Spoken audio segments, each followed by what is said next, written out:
Welcome to Suman TV. నేను మీ రోషన్. గత నెల 28వ తేదీ ఆంధ్రజ్యోతి విలేకరు జగన్మోహన్ రెడ్డి దారుణ హత్యకు గురైన తెలిసిన విషయము. అయితే ప్రధాన నిందితుడు తమీం సుబాన్ హత్య చేసిన తర్వాత అనంతరం ఎలక్ట్రానిక్ సిటీలో అతనిపై 5 కేసులు ఉన్నాయని చెప్పి ఎలక్ట్రానిక్ సిటీ పోలీస్ స్టేషన్లో లొంగిపోవడం అయితే జరిగింది.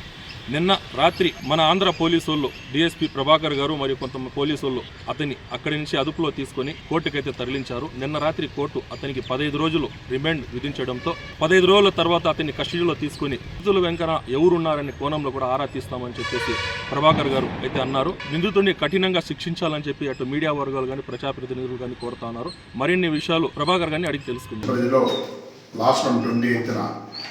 జగన్మోహన్ రెడ్డి ఏబిఎన్ విలేకరి లోకల్కు బాగా యాక్టివ్ ఉన్న పర్సన్ని తమీం అని సుబాన్ మర్డర్ చేయడం జరిగింది. అదందరికీ తెలిసిన విషయం లేదు.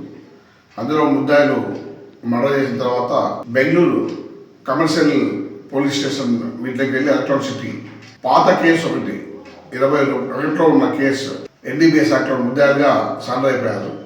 వాళ్ళని మేము ఈ కేసుకు సంబంధించి బెంగళూరు ఇక్కడ పిటివాడిని తీసుకొని అట్లాగే బెంగళూరు కోర్టులో కూడా దాన్ని అప్లై చేసి బెంగళూరు కోర్టులో కూడా పీటీ వారెంట్ అప్రూవల్ తీసుకొని సబ్ జైలుకి ఇచ్చి దాన్ని సబ్ జైల్లో ముద్దాయిలు ఇద్దరు తీసుకొచ్చి పలమేరు జేఎఫ్సీ కోర్టులో ఈ కేసులో రిమాండ్ నిమిత్తం ప్రొడ్యూస్ చేయడం జరిగింది.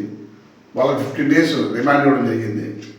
ఇంకా నెక్స్ట్ మేము వాళ్ళను పోలీస్ కస్టడీలో తీసుకొని విచారించి ఇందులో ఉన్న నిజానిజాలని బయటపెడతాం.